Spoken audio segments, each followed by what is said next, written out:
Hi, welcome to Sugar Free. This is the Daily Tarot for Friday, the 22nd of January 2021. Hope you're well wherever you are. I'm just having a last little shuffle before we get going. I've been shuffling a lot, watching things on Tinternet. Yes, well, there we are. So this is the major arcana reading I'm doing with the Ancient Italian Tarot. So let's see what we get for Friday the 22nd of January. Oh gosh, I just realised it would have been the birthday of a friend of mine who's no longer with us. I have to get in touch with his son, send him a little message. Dear. Anyway, right. Last little shuffle. Hopefully. Yes. Beautiful last little shuffle.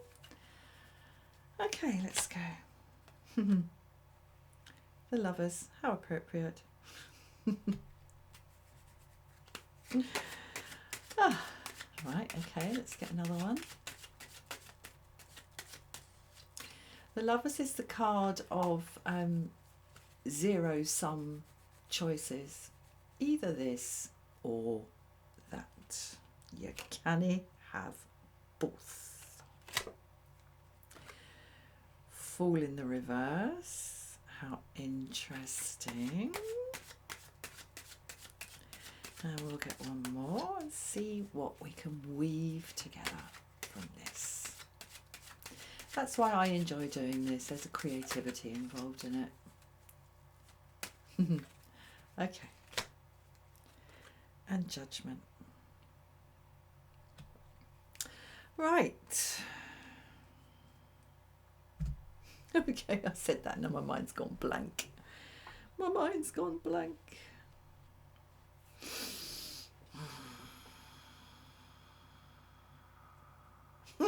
Okay. Ah dear, there's a French saying, plus ça change, plus c'est la même chose. Everything, the more it changes, the more it stays the same. Sometimes when we go through a big kind of process leading up to a big shift, I don't know, something like moving house or having some, I don't know, cosmetic surgery or getting your new dream car or your dream job or something like this, something that you've chosen and worked towards and attained.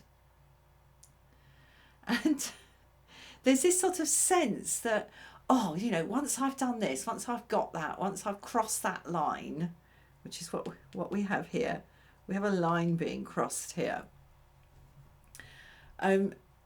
then I'll be happy. And this is the great myth of the Western mind. And in some senses, it's the myth of the human mind. That in order to be happy, we need something to be different from how it is. And it's a sort of inexorable force, this will to happiness. And that's what we see here in the Lover's card in the shape of this little cherub here. Because he's going to fire that arrow, and once that arrow hits, it's going to kind of like, it's going to like light a flame underneath this couple. And what is at this point a kind of oh yeah, on the part of this young man, it's like, oh yeah, I suppose I could ask her out, I could. And then kind of go home with my mum, which is this lady here.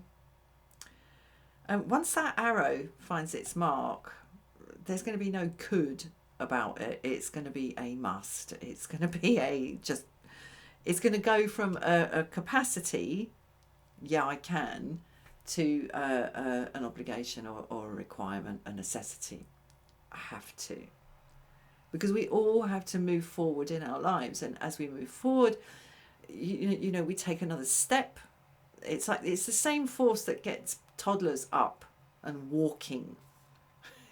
It's just natural, and it's embodied here, as I say, in the little cherub. It's just natural, and we all have this sort of sense that if we can get like over the next hill, you know, the next house, the next job, the next boyfriend, the next girlfriend, the next place we arrive in, the next town, everything is. And we get there and we're like, oh, yeah, it's great. And after a while, of course, it's just pretty much the same as what it was, because we take ourselves with us. All right? We take ourselves with us. That's what I'm getting to. And that's what we see here in the Fool in Reverse. We don't become a new person. There are certain sort of things, certain aspects of life where, you know, people talk about starting over. It will be just like starting over. It's like, oh yeah, will it now? There are certain things that we can change, but they are almost exclusively external things. As I said, we take ourselves with us. Judgment here is about going over the old ground, hoiking out all the old documents, going back over all the moves that were made that have brought us to this point, and seeing it in the whole, in the round. And nothing can be left out of that. And I mean, the Buddhists say, and it's not only the Buddhists, but I'll speak as a Buddhist, that, you know, you come back. It's this cycle of samsara again. You come back and you have to complete your work. Basically, if you deliberately, or mistakenly, but more likely deliberately, like shove something out, leave something out of the big calculation, which is judgment there, the big picture, you'll just have to revisit it and come back and do it again. We take ourselves with us from life to life as well. So, yeah, I don't know, a bit of an anticlimax maybe. I remember when Tony Blair got elected in 1997 in the UK, after what seemed like forever under the Conservatives, who got in 1979. It was 18 years they'd been in. And the whole country had gone bonkers, basically. And there were riots. And it was just like terrible. And it all fell apart for them. And Tony Blair got in with his new Labour. And he said the day after the election victory, he said, "A new day has dawned, has it not?" It's like, probably not, actually. We always think that the latest thing we've done or the next thing we're going to do is going to make everything perfect. And it doesn't. It doesn't. And that's not because life is some horrible deceptive trick. Or it's like dangling the prospect of happiness in front of you and then whipping it away and cackling in a knowing fashion at you. It's not that. It's just the reality of the situation. As I say, we take ourselves with us. And there's nothing wrong with that. And accommodating that in your life plans and progress is probably a very, very good idea. Right, next card. Temperance in the reverse. Yeah, well, there might be a little bit of depression about this. A little bit of depression. And perhaps some sort of sense of destabilisation. I'm going to pull another one because that's a little bit counterintuitive for me at the moment. So hold on, I'll pull another one and see how that fits.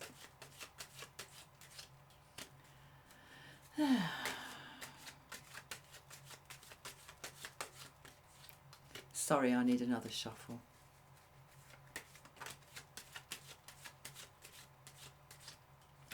Excuse me, and another one.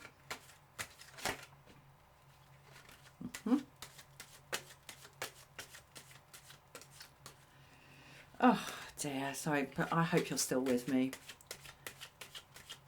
It's all gone a little bit kimbo here. Okay. Devil in the reverse next to Temperance in the reverse. Yeah, so this I think is the wish to move beyond what what we've become used to. The kind of like pushing for, or this kind of pushing feeling inside us for things to be different.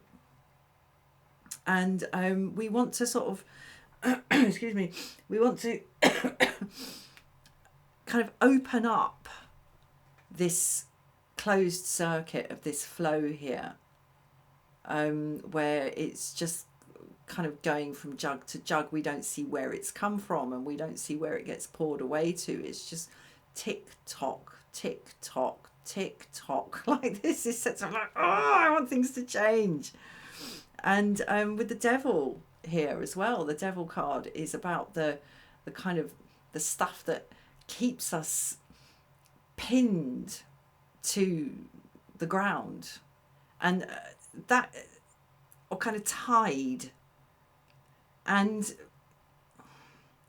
you know, it's not always bad, that stuff.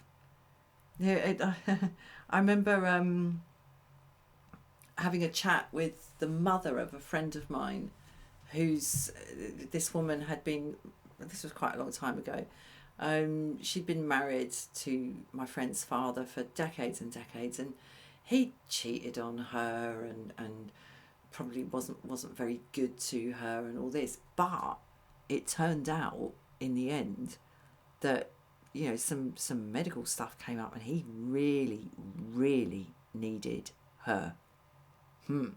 But I remember, you know, he came to really depend on her. But I remember her saying to me, it's like Swiss cheese.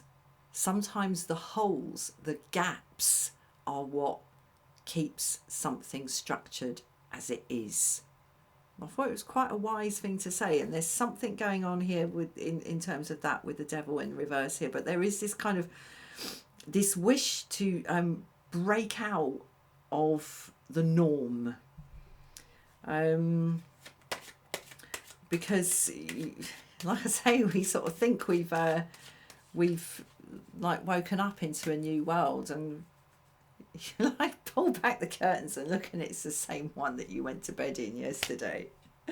Okay, grow within this, my friends. The Empress.